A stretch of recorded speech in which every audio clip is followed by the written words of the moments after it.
Sonic's 3D games are, in my opinion, misunderstood by fans. Granted, having come from the 2D world, the pacing of a Sonic game was set by the player's own skill. Creator Yuji Naka's vision was, the better a player was at a level, the faster they should be able to complete it. Now, when more powerful 3D hardware capabilities became available at the turn of the century, devs were clamoring to create something they couldn't before: immersive, story-driven experiences. Thus, the Sonic Adventure games were born under the new leadership of Takashi Iizuka. But Iizuka-san understood that good story requires pacing, and almost out of necessity, the pacing of the games in the Sonic Adventure series had to be controlled almost arbitrarily in order to make the story worthwhile, or at least make sense.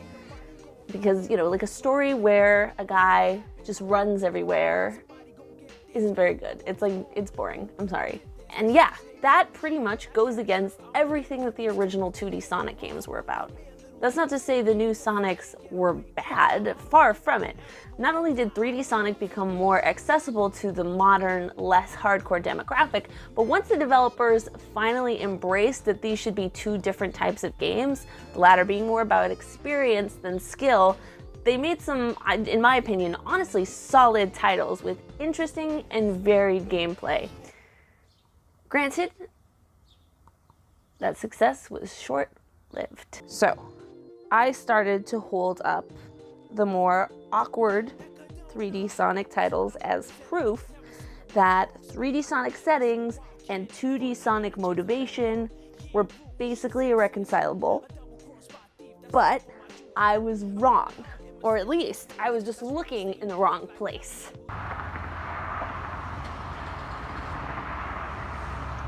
Back in the day, cute little 12-year-old Terry loved himself some casual Metamorphosis. I played the crap out of RuneScape, okay?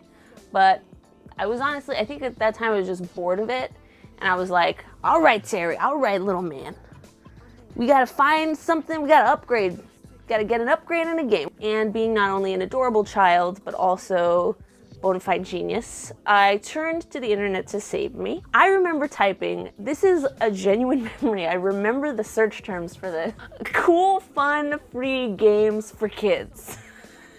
I have no idea what kind of wacky search engine optimization was going down on that particular day, because I completely missed, first of all, MapleStory. Just like that never appeared for me.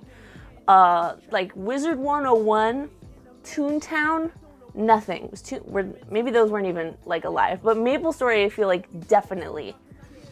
So mad that I missed out.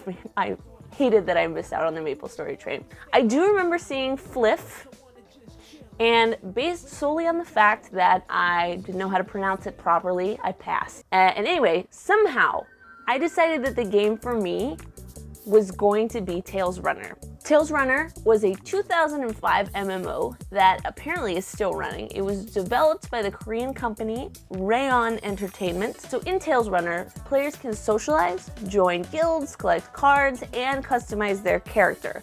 But mostly, they race against each other in beautifully realized 3D worlds based on classic fairy tales. Again, I don't know why I thought that this was the MMO for me. I didn't play this with any of my real life friends.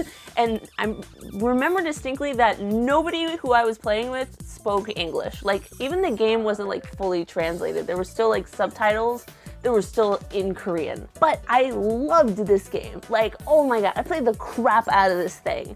Like, the levels were so much fun. They were like really imaginative and unique, and I'm just like racing through, and wait a minute.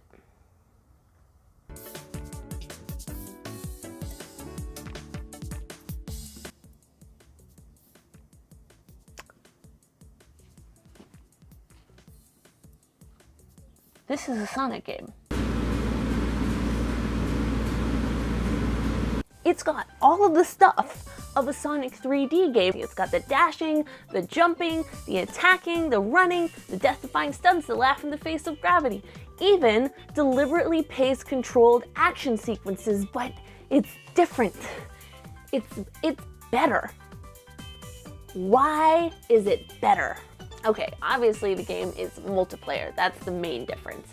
But putting aside how bizarre it is that 3D Sonic games rarely push a multiplayer angle, or indeed even acknowledge that it would actually just be kind of cool to run against friends, Tails Runner supports a maximum of 20 players in a single race. I mean, it's a massively multiplayer online game, so they gotta have massively multiplayer instances of races.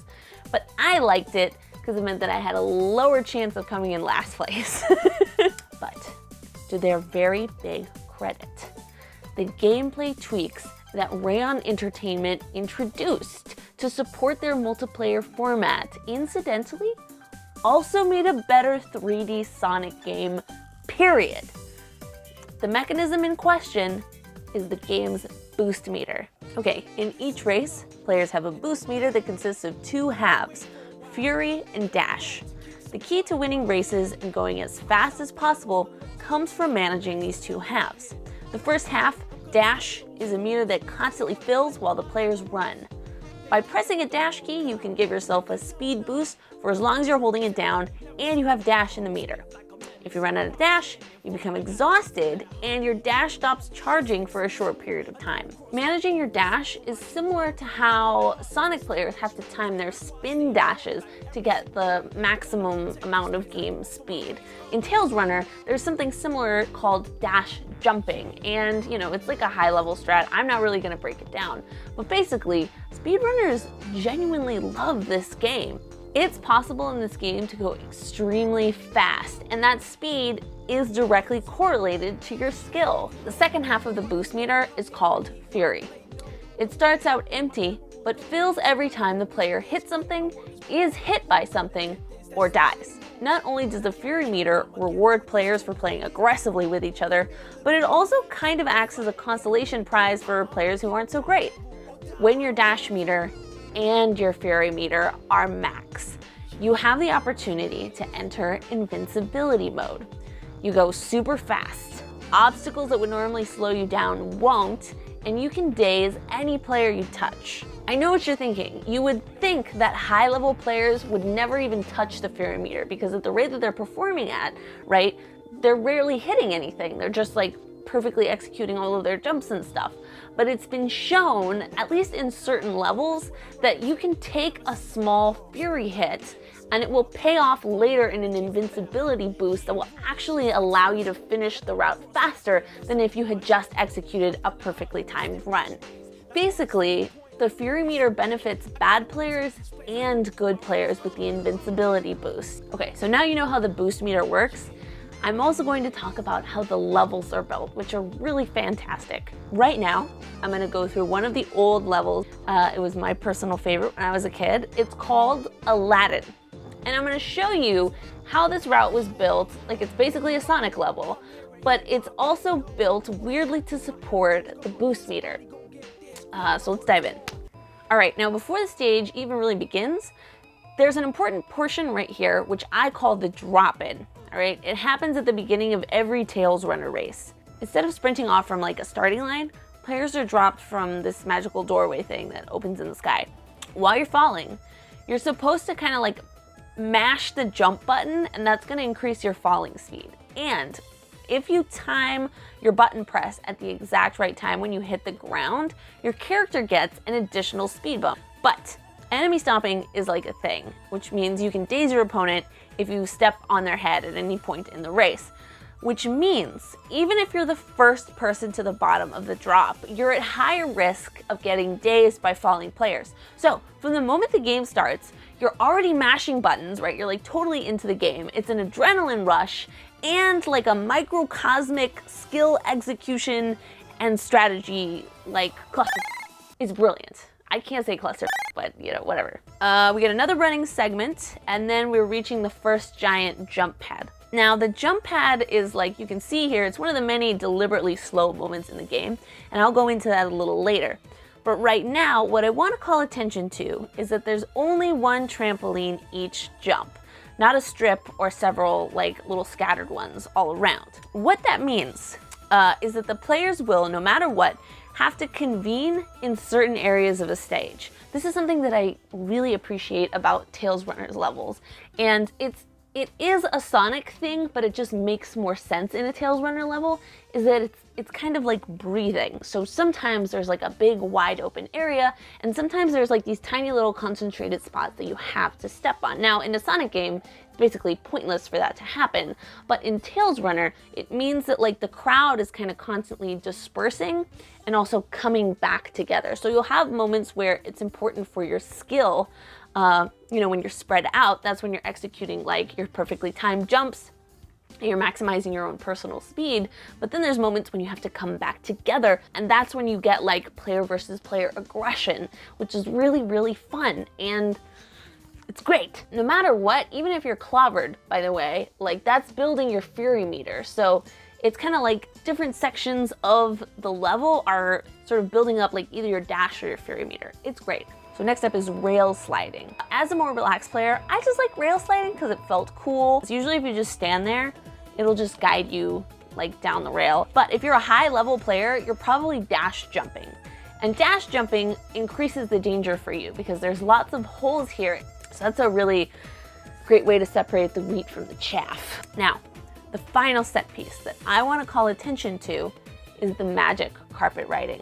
I think this part, more than anything else, is why this level is like my absolute favorite. Like, it's so cool. Like I'm zooming around, zooming through genies and stuff. Never had a friend like me. This is what's known in the business as a glorified auto scroller, and speedrunners and hardcore players hate them. But, very, very big but. Notice what is happening to the boost meter during this section. Your dash is charging up. What would otherwise be a pointless set piece in a 3D Sonic game is now an opportunity to collect a resource that's actually valuable to high-level players. This is where Tails Runner just really stands out, rather than viewing the action and speed cycle segments as an annoying hindrance in a Sonic game. Looking back on it, comparing it to Tails Runner, it almost feels like a missed opportunity. So I will never stop advocating for 3D Sonic's potential. I played those games growing up, so naturally I love them. And you know, I didn't come from the 2D Sonic background, so this was my starting point, this was my reference point. And you know, I was never bothered by that history. But obviously the community at large kind of prefers the old school 2D platformers, and that was never more apparent than when Sonic Mania came out. Like, you read all of the reviews and basically everybody was saying like, oh, finally they get Sonic right again, like they figured it out. I used to think that Sonic 3D games were just misunderstood by the community, but now, comparing it to Tails Runner, I'm starting to think it was really misunderstood by the developers too. Certainly the ones from 2006 onward. You know, they had this kind of interesting 3D formula, they didn't really take it anywhere. So, this is the end of the video.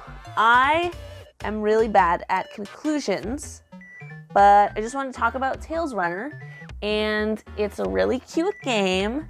And it had the casual market in mind. Now, it was made with the casual market in mind. And I'm kind of impressed with the fact that basically it did Sonic better than Sonic. And that's really cool. $80.